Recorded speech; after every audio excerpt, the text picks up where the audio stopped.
श्री राम दोस्तों। तो आज हम बात करेंगे इन 5 महीने में नीट 2025 के 5 मंथ बचे हैं। क्या इन 5 महीने में भी हम सिलेक्शन के करीब पहुंच सकते हैं? जी हाँ, पहुंच सकते हैं। आपका जो कंफ्यूजन है सबसे बड़ा, होगा या नहीं होगा, उसको भी ब्रेक करिए। क्योंकि देखो, आप तीन चीजों से पढ़ाई में मन नहीं लेकर पा रहा है। पहला, होगा या नहीं होगा। दूसरा, ये फालतू की अपडेट आ रही है नीट 2025 की कि क्या होगा क्या क्या नहीं, इन अपडेट को देखना बंद करिए। और तीसरा, आप जो भी पढ़ रहे हैं उसमें थोड़ा स्मार्ट वर्क करिए। इन तीन टिप्स को आप फॉलो करिएगा, आप थोड़ा सिलेक्शन के करीब पहुंचते चली जाइएगा। अब हम डिटेल में इस पे बात करते हैं। देखो, सभी के मन में जो कंफ्यूजन आ रहा है उसका मैं सॉल्यूशन बताता हूं कि अगर हम जीरो से स्टार्ट कर रहे हैं और हमको 500 नंबर के करीब पहुंचना है, तो अगर 1 महीने में 100 नंबर भी आ रहे हैं तो 5 महीने में 500 नंबर आ गए। अब हमको कुछ तो आता है, तो 1 महीने में हम 120 नंबर लेके आए तो 5 महीने में 600 नंबर आ गए, 600 प्लस के करीब पहुंच सकते हैं। अब इन 80 चैप्टर, हमारे सिलेबस के 80 चैप्टर में से 50 चैप्टर ऐसे हैं जिनसे ओनली फॉर ओनली उन 50 चैप्टर से 600 प्लस नंबर आ रहे हैं। तो क्यों ना पहले हम हाई वेटेज के हिसाब से करें। अब हाई वेटेज के चैप्टर है, उनका वीडियो में अगली बार बना के डाल दूंगा। अब मैं डिटेल में बताता हूं कैसे करना है। पहले कि हम उन हाई वेटेज के चैप्टर को पहले ले लें। क्यों? क्योंकि हम ये देखें कि हमारे 600 नंबर तो पक्के हो गए, अब हमें कितना और करना है। क्योंकि देखो, एकदम से अगर आप देखोगे एक साथ कि 720 का टारगेट लेके चल रहे हो तब 600 आएंगे, तब अरे 600 का टारगेट लेंगे तब 500 आएंगे, ऐसा कुछ नहीं। टारगेट लेने से दोस्तों कुछ नहीं होता है, होता है करने से कितना कर रहे हैं। हमने देख लिया कि 100 सीढ़ियां हैं, क्या 10 सीढ़ियां एक साथ चढ़ सकते हो? नहीं चढ़ पाओगे। एक एक या दो दो सीढ़ियां ही चढ़ पाओगे। तो इसीलिए 720 का टारगेट लेने से कुछ नहीं होता। टारगेट लेने से होता है कि मैं कितना कर रहा हूं, इतना करूं, इतना कर लिया, फिर इतना करूं, इतना कर लिया, फिर इतना करूं, इतना कर लिया। क्योंकि रोटी के भी छोटे छोटे टुकड़े खाएंगे तो पाचन अच्छा होगा। अगर बड़े बड़े टुकड़े एक साथ खा लिए तो हम यहां से भी जाम हो जाएंगे। वैसे ही अगर एक साथ लेने की कोशिश करी तो तुम्हारा सिलेबस कंप्लीट नहीं हो पाएगा। अब टाइम कम बचा है और टाइम ज्यादा भी बचा है। मतलब ऐसा नहीं है कि और टाइम कम बचा और टाइम कम बचा है पूरा माइंड पे प्रेशर लिया, नहीं हो सकता है। इन टाइम में भी आपका हो सकता है। कैसे हो सकता है? आप हाई वेटेज के हिसाब से चैप्टर लीजिए। अब करना क्या है, देखो, सबसे पहले पीवाईक्यू उठाना है। अब पीवाईक्यू को वहां पे जाके मार्क करना है जहां से क्वेश्चन पूछा गया है। क्वेश्चन ऑप्शन दोनों उठाइए, दोनों उठाकर वहां पे जाके मार्क करिए जहां से क्वेश्चन पूछा गया है। उसके चक्कर में क्या होगा, फर्स्ट तो आपको पूरा एक बार क्वेश्चन उठाओगे तो एक बार पूरा चैप्टर देखना पड़ेगा, कहां से ढूंढना पड़ेगा। अगर आप क्वेश्चन पढ़ते ही उस पैराग्राफ पे चले जा रहे हो जहां से वो पूछा गया, इसका मतलब आपको चैप्टर आता है। और नहीं जा पा रहे हो तो आप ढूंढ लीजिए, मतलब आप चैप्टर सीख जाओगे। तो देखो, 40 क्वेश्चंस आपने उठाए और 40 क्वेश्चंस को और उनके ही ऑप्शंस को वहां पे जाके मार्क करिए जहां से पूछा गया है। तो उसके चक्कर में क्या होगा, 40 बार चैप्टर को हम इधर से उधर देखेंगे और 40 बार एनसीईआरटी को इधर से उधर देखेंगे और एनसीईआरटी हमारे दिमाग में एक बार नहीं आई, 2 बार नहीं आई, 3 बार नहीं आई, 4 बार नहीं आई। अरे 40 बार एनसीईआरटी को पढ़ेंगे, कैसे नहीं आएगी? क्योंकि जितनी ज्यादा बार चीजों को हम देखते हैं उतनी ही ज्यादा बार हमारे माइंड में चीजें घुस जाती है। सेम फिजिक्स में करना है।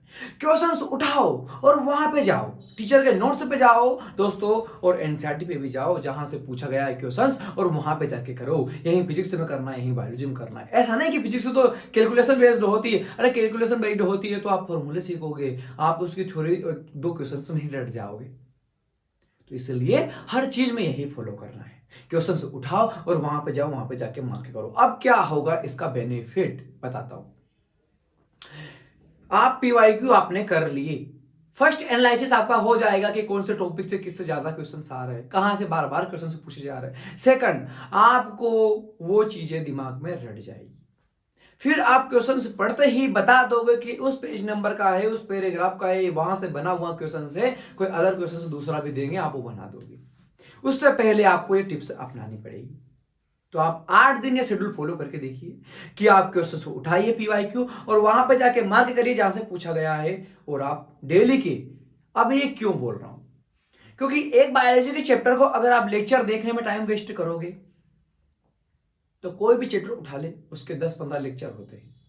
एक दिन में आप खूब से खूब 2-3-4 लेक्चर ले पाओगे, तो एक चैप्टर 3 से 4 दिन में आप कंप्लीट करोगे। लेकिन वही एनसीईआरटी के 40 क्वेश्चंस आपने उठाए पीवाईक्यू, उन्हीं 40 पीवाईक्यू को आप एनसीईआरटी में जाके मार्क करोगे तो 3 से 4 घंटे लगेंगे, और 3 से 4 घंटे में आप पूरा चैप्टर रिवाइज कर लोगे, 40 बार एनसीईआरटी पढ़ लोगे।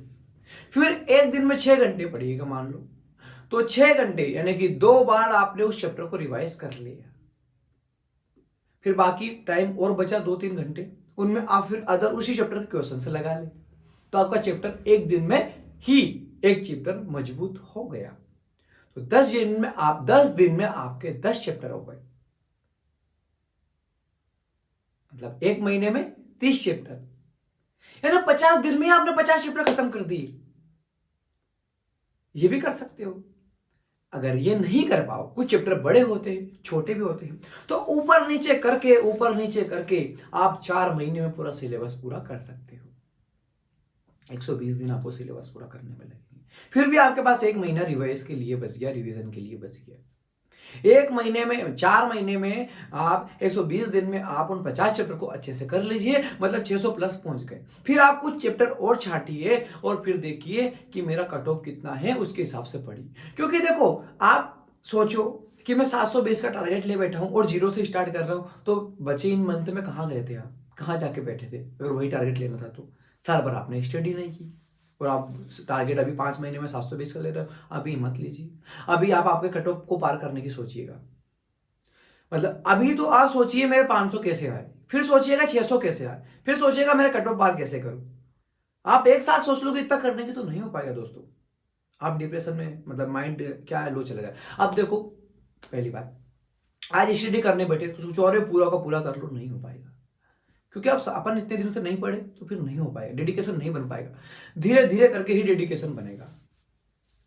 आज एक चैप्टर करिएगा, उस एक चैप्टर को लेके बैठिएगा, थोड़ा सा होगा फिर कल थोड़ा और होगा, मतलब आपको 5 से 10 दिन तो वेस्ट होंगे सेट होने में। क्यों होगा? क्योंकि आप इतने दिन से नहीं पढ़ रहे हो, तो आपका रूटीन नहीं बन पा रहा है। रूटीन बिगड़ने में दोस्तों टाइम नहीं लगता है, लेकिन रूटीन को बनाने में बहुत मेहनत लगती है। आपका आज 1 घंटा डेडिकेशन लगेगा, फिर अगले दिन 2 घंटा डेडिकेशन लगेगा। ऐसे करके धीरे धीरे करके आप डेडिकेशन बना पाओगे। लेकिन एक बार वो डेडिकेशन बन गया ना मेरे प्यारे दोस्तों, तो वो डेडिकेशन खत्म नहीं होगा। आप, पता है मुझे, आप अभी कुछ बच्चे डिप्रेशन में भी जा रहे होंगे। अब किसी के 600 प्लस आ रहे हैं, किसी के 500 आ रहे हैं, तो वो भी निराश ना हो। अपने आप को वो भी जीरो माने कि मैं भी जीरो पे हूं। मतलब हम अगर जीरो को, हम अपने आप को जीरो पे मानेंगे तो हम कुछ सीखना चाहेंगे। क्योंकि जो जीरो होता है वही हीरो बनने की कोशिश करता है। क्योंकि जो हीरो होता है वो तो पहले से घमंड में रहता है कि मुझे तो सब कुछ आता है, और वो सब कुछ आता है वही एग्जाम में मिट्टी में मिला जाता है। तो हम कर सकते हैं और आगे बढ़ सकते हैं और सिलेक्शन ले सकते हैं, इस एग्जाम को पास कर सकते हैं और एमबीबीएस के कॉलेज में दाखिला ले सकते हैं। कॉलेज में जा सकते हैं तो फिर देर किस बात की, स्टार्ट भी हम अभी से कर सकते हैं। तो दोस्तों, मैं आपको एक बात बोल देता हूं, ये सारा जो भी मटेरियल है इसको करना कैसे है।